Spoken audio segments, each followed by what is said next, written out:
If there's a difficult road ahead, it can help to have some traveling companions. It's in that spirit of cooperation that the California Bureau of Automotive Repair welcomed these visitors from across the Pacific, from the Korean Transportation Safety Authority, here to talk smog. For their lightweight car, they're already using the California law.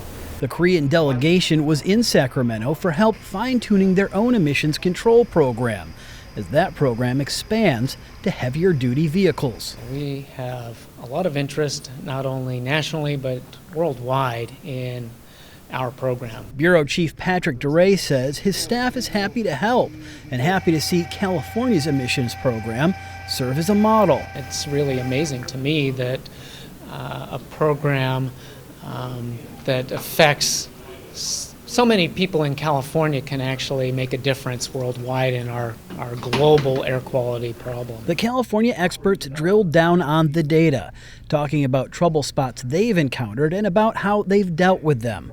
Then it was time for some demonstration, a look at how smog tests work in California, how bad actors might try to cheat, and how the Bureau catches them. There are actually a lot of things that he's learned. This visit isn't an isolated event. The Bureau of Automotive Repair anticipates hosting more visits from their Korean counterparts and their counterparts in other countries interested in combating smog. For The Peel by DCA, I'm Ben Deasy.